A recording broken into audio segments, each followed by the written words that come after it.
우리가 오늘 읽은 요한복음 17장은 요한복음의 큰 맥락에서 보면 예수님의 고별사가 담긴 페어웰 스피치입니다. 13장에서 17장까지 이어지고요. 18장이 되면 이제 잡혀가시게 되죠. 예수님이 마지막 만찬을 하시던 그 목요일 밤에 이런저런 이야기를 하시고 발을 씻기시다가 이제 17장은 기도를 하십니다. 그래서 이 요한복음 17장의 특징이 있다면 성경에 나타난 예수님의 기도 중에서 가장 긴 대목이 여기 담겨 있어요. 물론 예수님이 이것보다 길게 기도하신 적이 많이 있겠죠. 그러나 적어도 성경 안에서는 예수님이 가장 길게 기도한 기도라는 점에서 특징이 있고, 우리는 흔히 이 기도를 예수님의 대제사장적인 기도다 이렇게 말합니다. priesthood라는 우리와 하나님을 대표해서 기도하신 주님의 기도가 여기 담겨 있는데요. 이 17장의 내용을 크게 셋으로 나누면 우리는 다음과 같이 나눌 수가 있습니다. 첫 번째 파트는 1절에서 5절의 내용인데, 내용을 한번 스캐닝을 잠깐 해보시면 예수님이 스스로 기도하고 있습니다. 아버지 하나님께 자기 자신에 대해서 기도하고 있어요. 제가 하나님이 보내주신 사명에 따라서 이제 잘 살고 이제 하나님께 갑니다, 이렇게 스스로를 위한 기도를 하고 있고요. 오늘 우리가 읽은 6절에서 19절 내용은 제자들을 위한 기도입니다.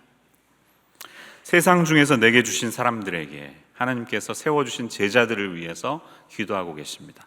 마지막 20절에서 26절 끝절은 20절 말씀 보면, 내가 비옵는 것은 이 사람들만 위함이 아니요 또 그들의 말로 말미암아 나를 믿는 사람들도 위함이니. 그랬으니까 제자들을 통해 앞으로 주님을 따르게 될 모든 그리스도인들을 위한 기도입니다. 이렇게 세 파트로 나뉘게 되죠. 간단하죠?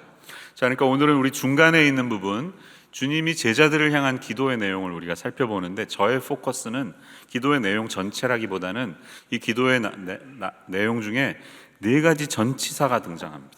특별히 세상을 향해서 바라보는 관점이 담긴 네 가지 전치사가 이 기도의 내용 안에 있어요. 여러분, 설교 요약에 있습니다. 한번 보시죠. 화면도 올려주시고요. 첫 번째는 뭡니까? 네, 제가 요약을 잠깐 같이 보면, 첫 번째는 out of예요. 1번 out of, 세상으로부터, out of the world. 영어 성경 있는 분들은 다 잘 보이시는데요. People whom you gave me out of the world, 이렇게 그들, 세상으로부터. 에크라는 단어는 무엇으로부터라는 뜻을 가지고 있습니다. 또 15절의 내용을 보면, 그들을 세상에서 데려가시기를 위함이 아니요 out of the world, 이렇게 말하고 있습니다. 두 번째는 in이에요. in, 세상 안에 있는 모습이 있어요. 그래서 11절 보면 I am no longer in the world, but they are in the world. 나는 더 이상 세상 안에 없지만 이 제자들은 세상 안에 있습니다 라고 말하십니다. 세 번째는 of the world예요. 14절 because they are not of the world. 14절은 내가 세상에 속하지 않은 것처럼 그들도 세상에 속하지 아니합니다, 이렇게 말씀하고 있습니다. 마지막 into the world, 18절 말씀 보시면 아버지께서 나를 세상에 보내신 것 같이 나도 그들을 세상에 보내었고 라고 말합니다. As you sent me into the world, so I have sent them into the world, 이렇게 발견이 됩니다. 자, 세상, 여러분에게 세상은 어떤 곳입니까? 세상은 어떤 곳이에요?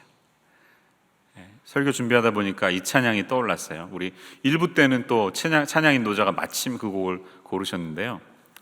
윤영주 장로님 아시죠? 세시봉 트리오, 한때 아이돌 스타였다고 그러더라고요. 그 당시에. 그렇죠? 대학교 나오고 의대생이고 피부 하얗고 잘생기고 얼마나 인기 많았을까 생각이 드는데, 이분이 이제 하나님을 잘 믿으시게 됐죠. 그래서 복음성가를 많이 내셨는데 한 80년대쯤에 냈던 찬양인 것 같아요. 이 찬양 한번 들어보겠습니다. 죄 많은 이 세상은 내 집 아니네 라는 찬양 한번 틀어주시죠. 네, 사운드 아주 클래시컬합니다.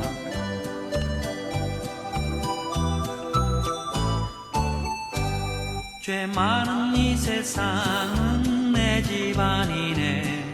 내 모든 보화는 저 하늘에 있네. 저 천국 문을 열고 나를 부르네. 나는 이 세상에 정들 수 없도다. 오 주님 같은 친구 없도다. 저 천국 없으면 난 어떻게 하나. 저 천국 문을 열고 나를 부르네. 나는 이 세상에 정들 수 없도다. 네, 여기까지. 2절도 있는데요, 시간상. 이게 보통 우리의 세상을 향한 시각이죠. 이 세상은 내 집이 아니다. 왜? 저 천국이 있고 여긴 잠시 거쳐가는 곳이고 내가 정줄 수 없는 곳이다. 틀릴까요? 맞습니다. 우리의 영원한 집이 있습니다. 그리고 성경은 또 그런 말씀을 계속해서 말씀하시죠. 비록 내가 여기에 발을 딛고 잠시 동안 지나가지만 불가피하게 할 수 없이 잠시 거쳐가는 것이 바로 세상이다. 우리는 그렇게 생각하면서 요한일서 2장 15절에 있는 말씀을 떠올리죠. 이 세상이나 세상에 있는 것들을 사랑하지 말라. 누구든지 세상을 사랑하면 아버지의 사랑이 그 속에 있지 아니하나니 이 세상에 있는 모든 것이 육신의 정욕과 안목의 정욕과 이생의 자랑이니 다 아버지께로 쫓아온 것이 아니요 세상으로 쫓아온 것이라. 이렇게 말씀합니다. 이 말씀을 누가 썼나요? 사도 요한이 썼죠. 요한일서니까. 자, 사도 요한, 예수님의 제자 빅3에 속한 사도 요한이 세상에 대해서 이렇게 말했습니다. 미워하라고, 사랑하지 말라고. 그런데 여러분, 세상에는 양면성이 있습니다. 이 세상을 하나님이 사랑하신다고 요한복음 3장 16절은 말합니다. 알고 계시죠? 하나님이 이 세상을 사랑하사 독생자를 주셨으니. 이 요한복음은 누가 썼나요? 같은 사람이 썼습니다. 요한이 썼습니다. 단어는 똑같은 단어입니다. 세상, 코스모스라는 헬라어예요. 꽃하고는 아무 관계 없습니다. 코스모스, 외우기 쉽죠. 자, 똑같은 단어, 똑같은 것을 한쪽에서는 미워하라고 그러고 한쪽에서는 하나님이 그토록 사랑하셔서 가장 소중한 독생자를 보내실 정도로 이렇게 보내주셨다는 것은 무엇을 의미하나요? 우리가 바라보는 세상에는 양면성이 있음을 우리는 기억을 해야 되는 거예요. 특별히 예수님의 이 요한복음 17장의 기도를 통해 우리 그리스도인들이 세상을 향해서 어떤 시각을 가져야 하는지 4가지 포인트 안에서 정리할 수 있다고 생각합니다. 우리가 놓치는 게 있어요. 세상은 그토록 정주면 안 되고 잠시 지나가는 그런 곳이지만 하나님이 보내셨고 반드시 심판하시지 않고 구원하시겠다고 하는 거예요. 요한복음 3장 16절은 외우는데 17절은 잘 못 외우죠. 관심 있게 봐야 됩니다. 17절에 뭐라고 적혀 있죠? 지금 한번 보세요. 올려주세요. 하나님이 그 아들을 세상에 보내신 것은 세상을 심판하려 하심이 아니요 그로 말미암아 세상이 구원을 받게 하십니다. 이게 하나님의 목적입니다. 이 세상은 불타고 다 사라져 없어질 썩어질 곳이 아니라 하나님께서 다시 오셔서 완전케 하시고 회복시키시고 타락된 에덴이 회복되는 새 예루살렘으로 세우실 회복될 세상이라는 것입니다. 그러니까 하나님이 사랑하시는 곳이에요. 하나님 나라는 우리가 가는 곳이죠. 천국 가기도 하지만 천국이 우리에게 온다고도 합니다. 맞잖아요. Thy kingdom come 예수님이 가르쳐 주셨잖아요. 하나님의 나라는 가는 곳이기도 하지만 우리 가운데 오는 곳이기도 합니다. 다 이렇게 양면성이 있는 것이에요. 자, 그럼 같이 한번 생각해 보죠. 먼저 out of the world 어떤 의미일까요? 6절 말씀 보세요. I have manifested your name to the people whom you gave me out of the world. 먼저 우리의 정체성은요, 세상으로부터 구별하심을 받은 사람들이라는 거예요. 우리 그리스도인들은 구별받은 사람들입니다. 교회가 헬라어로 에클레시아죠. 에클레시아. 에크라고 하는 from이라는 뜻과 클레시아는 클레오라는 동사에서 나왔습니다. 그러니까 이렇게 거기에서 불러서 우리를 부르신 곳이에요. 에클레시아는 the called one, 부르심을 받은 사람들. 교회라는 것은 세상으로부터 부르심을 받은 사람들이라는 뜻이죠. 베드로전서 2장 9절 10절은 우리에게 이렇게 말합니다. 우리가 택하신 족속이고 왕같은 제사장들이고 거룩한 나라고 하나님의 소유가는 백성인데 이는 너희를 어두운 데서 불러내어 그의 기이한 빛에 들어가기 신의 아름다운 덕을 선포하게 하려 하십니다. 우리 정체성을 이렇게 설명하고 있습니다. 우리를 어두운 곳에서부터 불러내서 기이한 빛에 들어가게 하신 사람들이다. 우리의 사명을 그렇게 보여주시고 계신다는 거예요. 그러니까 우리는 세상과 구별돼서 특별한 소명을 가지고 살아갑니다. 저와 여러분 그렇죠? 어떻게 그것을 간직할 수 있을까요? 아버지의 말씀을 지키었나이다. That we may keep His word. 하나님의 말씀을 마음에 품고 말씀과 기도로 이 세상 속에서 거룩함을 지켜내며 사는 것. 이게 우리 그리스도인의 사명이라는 것이죠. 그런데요, 그리스도인은 2가지 사명이 있습니다. 첫 번째 사명은 세상으로부터 구별돼서 부르심을 받아 기도해야 되고요. 두 번째 사명은 다시 세상을 향해 나아가야 하는 것이에요. 오카는 목사님이 사랑의 교회에 계실 때 예배가 끝날 때마다 이렇게 선포한 말씀이 있어요. 아마 지금도 하나 모르겠어요. 공동체 고백 이래가지고 지금 그 교회 제가 다니진 않았지만 관심 있게 봤습니다. 우리는 세상으로부터 부름받은 하나님의 백성입니다. 또한 우리는 세상으로 보내심을 받은 예수님의 제자입니다. 이렇게 선언해요. 이게 바로 우리의 정체성이라는 것입니다. 그러니까 15절 말씀에는 같은 아웃 오브이지만 새로운 사명을 말씀하시고 있어요. 15절 보세요. 내가 비옵는 것은 그들을 세상에서 데려가시기를 위함이 아니요 다만 악에 빠지지 않게 보존하시기를 위함이니이다. 영어 성경 보니까 I do not ask that you take them out of the world. 예수님의 기도는 이거예요. 이 제자들이 세상으로부터 격리되거나 떠나가지 않게 제가 기도합니다. 이렇게 주님이 기도하고 계시죠. 이게 세상을 향한 한 가지 요소가 더 있는 것이, 우리는 세상으로부터 구별되었지만 세상으로부터 떠날 수 없는 존재라는 사실. 그것을 어떻게 표현합니까? We are in the world. 그러니까 여러분과 저는 발을 딛고 이 세상에서 일상생활을 하면서 경제활동을 하고 취미생활을 하고 자녀를 낳고 이 세상 안에서 살아가는 사람들입니다. 우리 신앙은 세상 안에서 펼쳐지는 것이에요.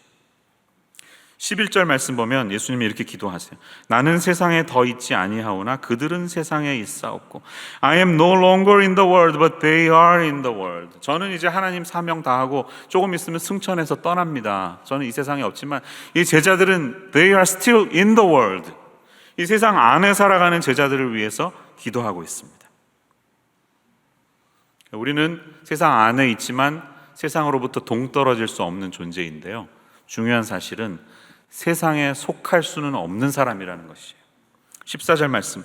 내가 아버지의 말씀을 그들에게 주었사오매 세상이 그들을 미워하였사오니 그 이유는 이는 내가 세상에 속하지 아니함 같이 그들도 세상에 속하지 아니함으로 인함이니이다. 이렇게 말씀하세요.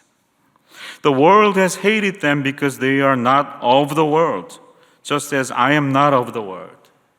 이 of라는 전치사는 어떤 뜻입니까? 소속을 말하는 것이죠. 어디 소속이냐는 거예요. 저 군대 나오진 않았지만 관등흥명대 막 이러면 뭐 쫙 되잖아요. 어느 연대, 어느 부대, 뭐 어느 중대, 어느 소대, 분대 쫙 다 읊잖아요. 안 외우지 못하면 맞죠? 예. 죄송합니다. 알지도 못하면서 이렇게 안 갔다 온 사람이. 예. 소속이 분명해야 되는 것입니다. 그런데 여러분 우리가 예수님께 속한 사람인데 세상은 녹록하지 않습니다. 그래서 조금만 그냥 뭐 그러려니 하면서 살아가면 어느새 내 소속감이 어디 속한지 잃어버리고 맙니다. 이게 우리의 딜레마예요. We are in the world but not of the world. 말은 쉽죠. 문장은 멋있지만 세상 안에 살면서 세상에 속하지 않는 그런 정체성을 가지는 것은 쉽지 않습니다. 성경은 어떻게 이것을 해결해 나가라고 하나요?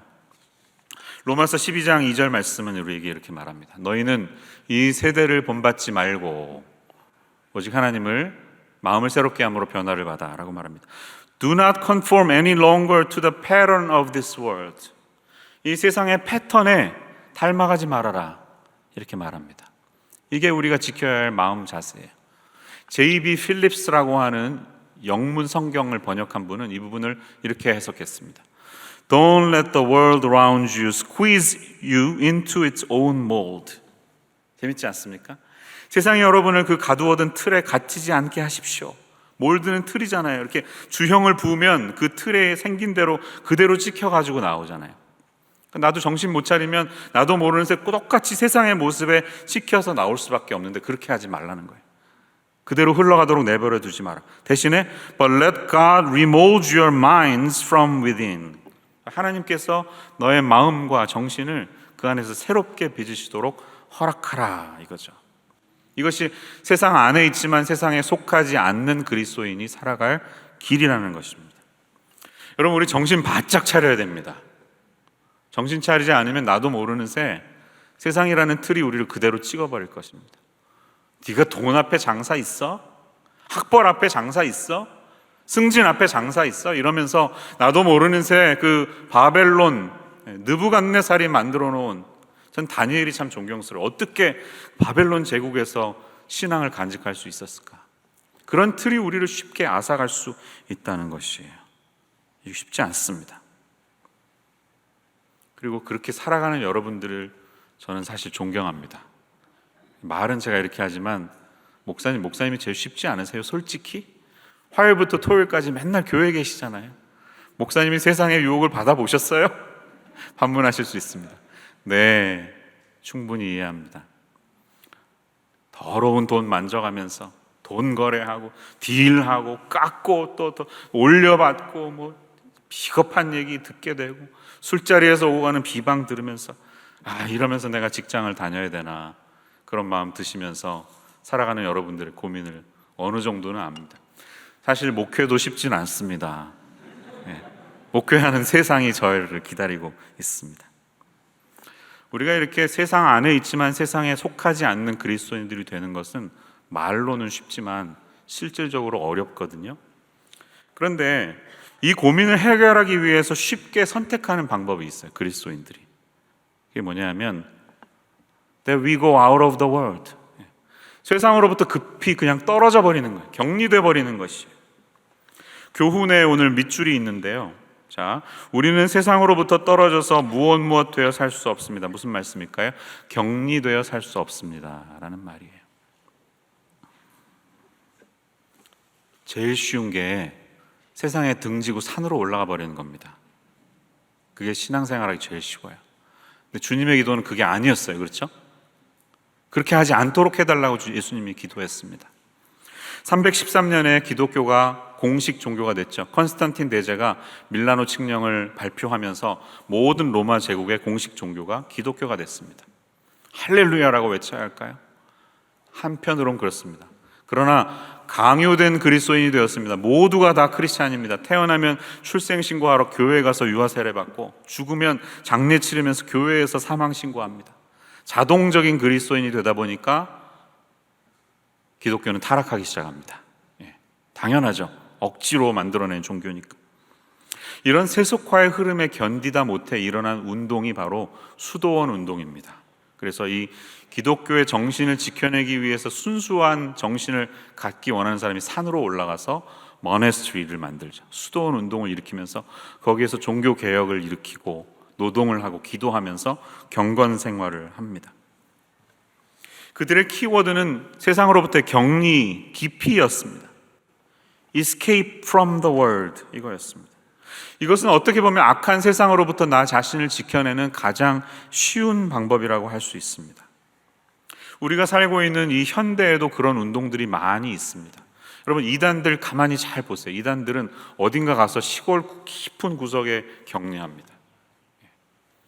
차로 한참 들어가고 막 보이지 않는 간판, 입구는 알 수 없는데 깊이 들어가야 센터가 있고 막 그런 데서 뭔가 훈련하죠. 그들만의 리그를 형성해서 그렇게 살아간다는 것이에요.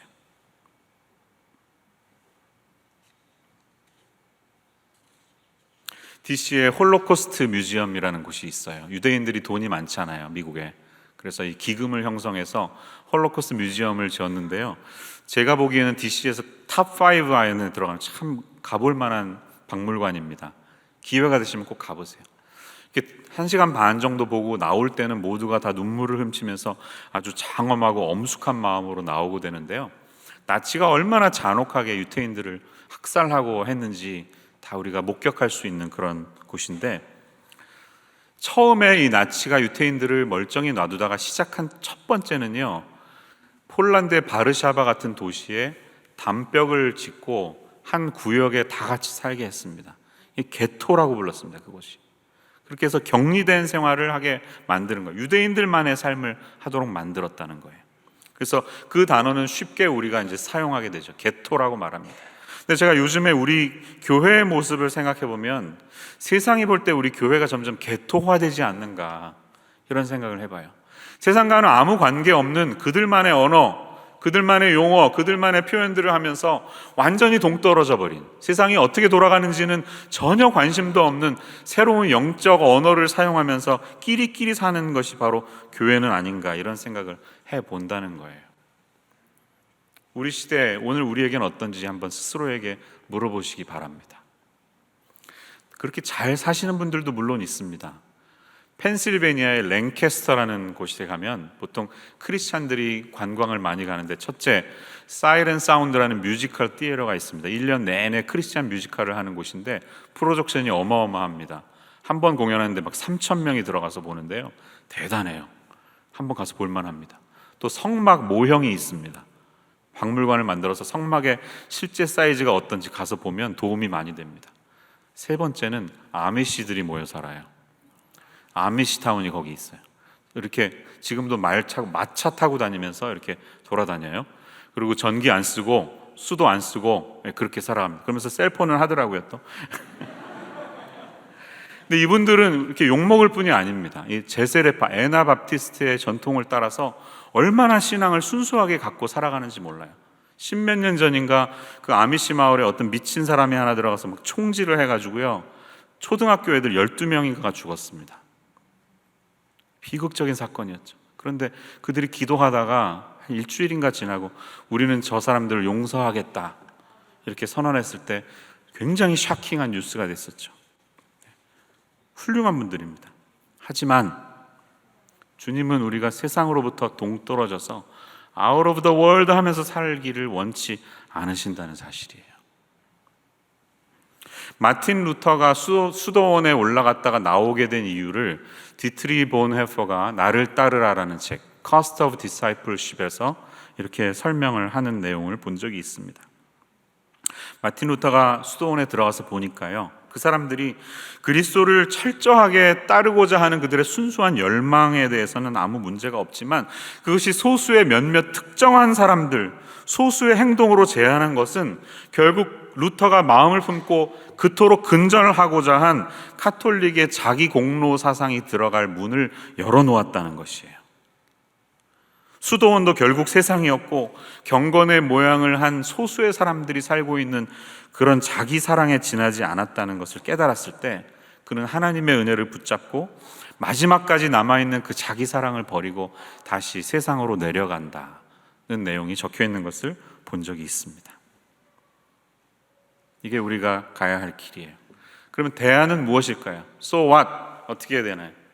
정답은요, into the world 하는 것입니다. 세상 안에 있지만 세상에 속하지는 않고 세상으로부터 격리되어 살 수 없는 우리는 세상 안으로 들어가야 한다는 것이에요. 18절 말씀, 아버지께서 나를 세상에 보내신 것 같이 As you sent me into the world, so I have sent them into the world. 나도 그들을 세상에 보내었다라고 말씀하십니다. 에크의 반대말이에요. 에이스라고 하는 인투는 무엇 안으로 이렇게 침투해 들어가는 것입니다. 우리가 어떻게 이렇게 살 수 있을까요? 우리가 사는 이 세상에는 양면성이 있고 사랑할 수 없지만 또한 하나님이 사랑하시기도 하는 이 세상을 피하지 않고 적극적으로 이 세상 안으로 깊이 들어가서 사는 삶, 그렇지만 세상에 동화되지 않고 오염되지 않는 그리스도인의 삶을 살아야 한다. 이것이 오늘 말씀이 우리에게 주는 진리인데요, 말은 쉽죠. 말은 쉽습니다. 하지만 현실로 들어가면 절대로 쉽지 않은 어려운 개념입니다.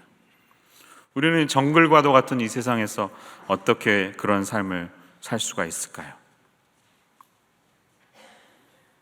오늘 세 번째 교훈에 있는 밑줄에 그 하나의 답을 얻을 수가 있습니다. 교훈의 밑줄의 단어는 무엇이 들어갈까요? 우리는 부르심을 따라 세상을 향한 소금과 빛처럼 살아가야 한다는 말씀이에요. 소금과 빛. 예수님의 비유가 떠오르시자 마태복음 5장 13절 말씀은 우리에게 이렇게 말합니다. 너희는 세상의 소금이니 소금이 만일 그 맛을 잃으면 무엇으로 짜게 하리요? 후에는 아무 쓸데없어 다만 밖에 버리워 사람에게 밟힐 뿐이니라. 이렇게 말하고 있습니다. 또 마가복음 9장 50절 말씀 보면 소금에 대해서 주님은 이렇게 말합니다. 소금은 좋은 것이로되 만일 소금이 그 맛을 잃으면 무엇으로 이를 짜게 하리요? 너희 속에 소금을 두고 서로 화목하라 하시니라 말씀하십니다. 이 세상을 향해 맛을 내고 세상을 화목하게 한다는 의미는 어떤 의미일까요? 예수님의 의도는 어디에 있을까요? 우선 이 소금은 그 당시에는 굉장히 귀한 것이었다는 사실을 기억하십시오. 지금은 제일 싼 조미료지만 당시에서는 화폐로 칠 정도로 소중한 것이 바로 소금이었습니다. 농사를 짓기 시작하고 소금이 필요한데 멀리서 가져와야 하니까 화폐 가치가 올라갔어요. 그래서 돈 대신에 소금이 통용되기도 했다는 것이죠. 그래서 고대 로마에서는 병사들의 월급을 소금으로 주었던 적이 있다고 말합니다. 그래서 지금 영어로 셀러리라고 하는 말은 라틴어 살라리움에서 나왔습니다. 봉급이라는 것이. 스페니쉬로 소금은 쌀이죠, 쌀. 스페인에 가면 음식이 짜기 때문에 한국 사람들 두 가지를 외워가라고 그러더라고요. 첫 번째 씬쌀, 소금 넣지 마세요. 두 번째 뽀꼬쌀, 조금만 넣어주세요, 이런 뜻인데 주문할 때 써먹어 보세요. 그런데 이 살라리, 살라리움 같은 소금이라는 것이 얼마나 그 당시에 귀했는지. 중국에서도 소금을 세금으로 낸 적이 있었는데 허가를 받지 않은 사람이 소금을 만들거나 함부로 팔면 큰 벌을 받았다고 합니다. 근데 이 귀한 소금의 기능이 뭘까요? 어떤 기능이에요? 크게 보면 부패를 방지하는 방부제 기능이 있죠. 두 번째는 조미료, 맛을 내는 기능이 있습니다. 세 번째는 빌 하이벨스 목사님이 그렇게 얘기하신 적이 있는데 누군가에게 갈망을 준다는 거예요. 뭐 좋긴 한데 잘 모르겠어요. 어쨌든 우리가 크리스찬으로서 누군가에게 막 갈급함을 줄 정도로 살아야 한다, 이런 말씀이지만 제일 중요한 것은 맛을 내고 썩지 않도록 하는 기능을 하는 것입니다. 냉장고가 없던 시절에 소금을 뿌리면서 염장을 하는 것을 통해 오랫동안 음식을 보존하지 않았습니까? 그런데 이 원리가 어디서 나오나 과학적으로 보면 그것이 삼투압 현상 때문이라고 말합니다. 삼투압은 농도가 낮은 쪽에서 농도가 높은 쪽으로 물이 흘러가는 것을 말합니다. 그러니까 소금을 어떤 음식에 치잖아요. 고등어에 쳤어요. 그러면은 이 고등어의 몸속에 있는 모든 수분이 소금 쪽으로 다 빨려 나가는 거예요. 그래서 물기가 빠져나가니까 박테리아가 살지 못하고 썩지 않게 되는 것이죠. 이런 원리입니다. 이것을 조금 말씀으로 적용해 보면 크리스찬의 농도는 세상보다 높아야 한다는 뜻이죠. 우리의 농도가 높지 않으면 삼투압 현상이 일어나지 않습니다. 그러니까 세상이 부패하게 됩니다. 우리의 농도가 똑같으면 세상은 썩을 수밖에 없습니다. 이 농도에다가 거룩, 경건함, 인테그리티라는 말을 집어넣고 싶어요. 우리가 세상 안에서 이 경건함과 인테그리티를 가지고 살지 않고 대충 믿지 않는 사람이랑 차이 없이 살기 시작하면 우리는 소금이 밖에 버려져 밟히게 되는 것입니다. 소금의 효능이 사라지니까. 주님은 우리에게 그렇게 살라고 지금 말씀하시는 거예요. 이 세상의 타락과 황폐함과 부패로부터 지켜내는 존재가 되어라. 3%의 소금이 바닷물을 짜게 하듯이 세상 안에 들어가 있는 너희들이, 소금은 보이지 않잖아요. 들어가면 다 녹아 없어지지만, 눈에 띄지는 않지만 그들을 썩지 않도록 하는 방부제가 되어라, 이렇게 말씀하는데 저희의 고민은 우리가 정말 그렇게 살고 있느냐라는 것이죠.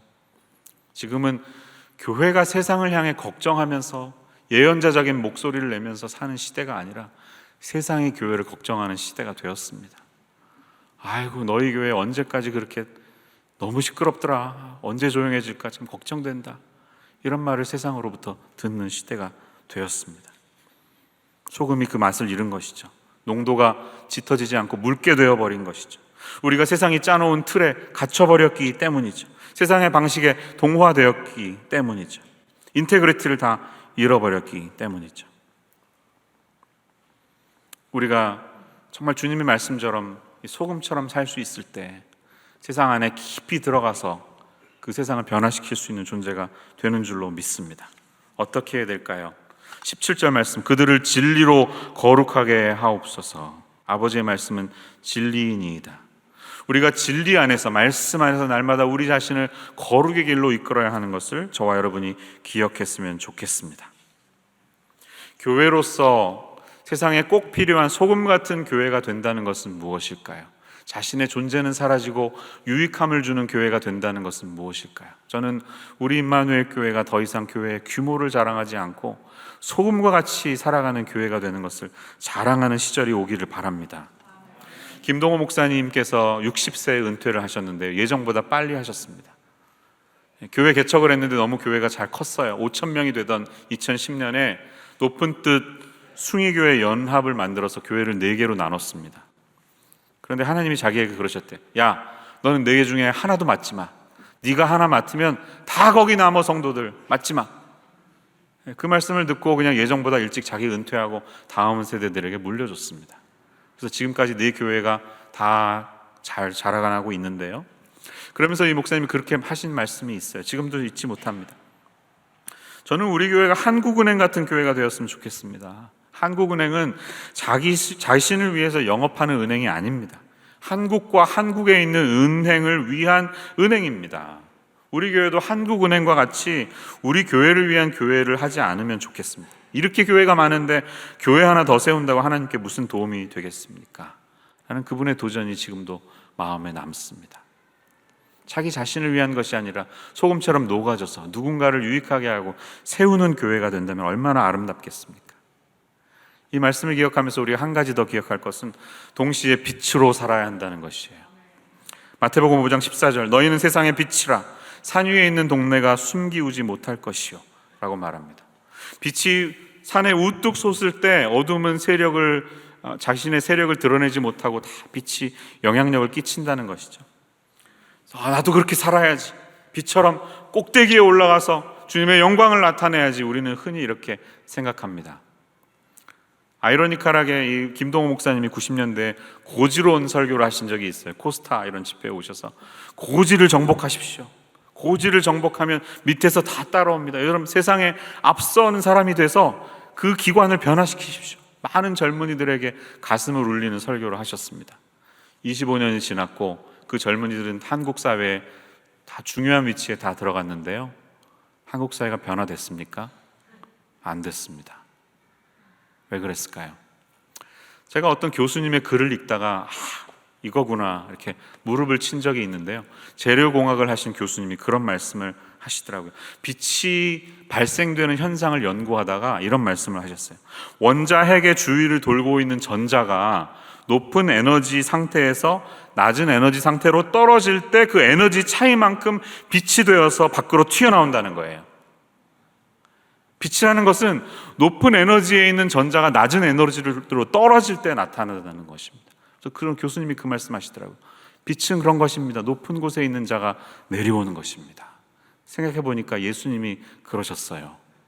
하늘 영광을 포기하시고 낮은 십자가의 자리로 내려오셨을 때 그것이 세상의 빛이 되었고 우리를 변화시키는 능력이 되었고, 영원토록 변치 않는 하나님의 영원한 언약으로 상징되는 소금 언약, 구약의 소금 언약은요 변함이 없다는 뜻이거든요. 하나님이 언약 맺으실 때 예수님이 우리에게 오시는 것이 너희를 향한 나의 사랑이 이것이다, 그 변치 않는 사랑으로 보여졌을 때 우리 세상은 진정으로 참된 소금을 경험할 수 있었다는 것입니다. 그러니까 오늘 이 말씀을 마치면서 저는 이 얘기를 드리는 것이, 여러분, 우리가 세상에서 진정 소금과 빛으로 살아갈 수 있는 길은 무엇일까요? 그것은 내가 똑똑해지고 내가 고지에 올라가고 내가 더 잘 살아서 남들로부터 칭찬받는 사람이 되려고 할 때 일어나는 게 아니라, 진정한 세상에 소금과 빛이신 예수님 안에 거할 때, 그분 밑에 거할 때 이루어지는 줄로 믿습니다. 이 소금과 빛의 비유가 산상수훈의 팔복의 말씀 바로 이어서 나타난다는 사실을 잊지 마세요. 세상의 기준으로 볼 때 어떻게 애통하는 사람이 복을 받은 사람입니까? 핍박을 받는 사람이 어떻게 복을 받은 사람입니까? 자기의 심령이 가난한 사람이 어떻게 복을 받은 사람입니까? 아니죠. 망한 사람이죠. 그러나 주님은 바로 그런 사람들이 복을 받은 사람이라고 말씀하세요. 산상수훈을 가짜로 읽어내시면 안 돼요. 마하트마 간디는 그랬습니다. 나는 날마다 이 산상수훈을 읽으면서 그 말씀대로 살았다. 그건 간디에게 영광이 되는 산상수훈입니다. 우리 성도들의 삶 속에 나타나는 산상수훈은 하나님에 의해서, 주님에 의해서 주도되는 것입니다.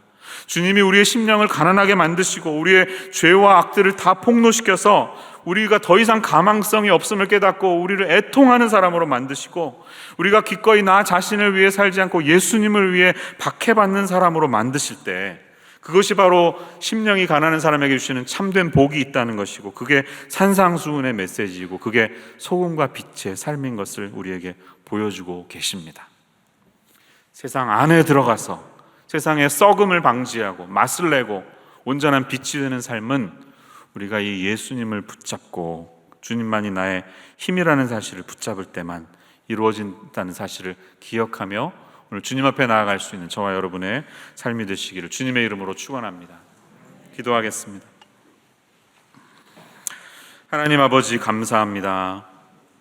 오늘 저희들이 다 알고 있지만 지키지 못해서 마음이 무거운 그런 메시지를 들었습니다. 세상 안에 살아가지만 세상에 속하지는 않은 존재가 되어야 하고 세상으로부터 쉽게 격리되어 사는 것이 제일 편해 보이지만 그렇게 하지 않고 기꺼이 세상 안으로 들어가야 한다는 주님의 말씀을 저희들도 붙들게 하여 주시옵소서.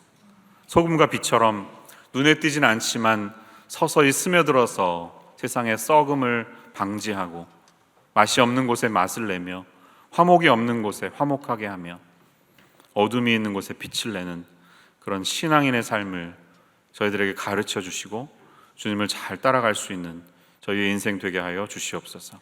예수님 이름으로 기도합니다.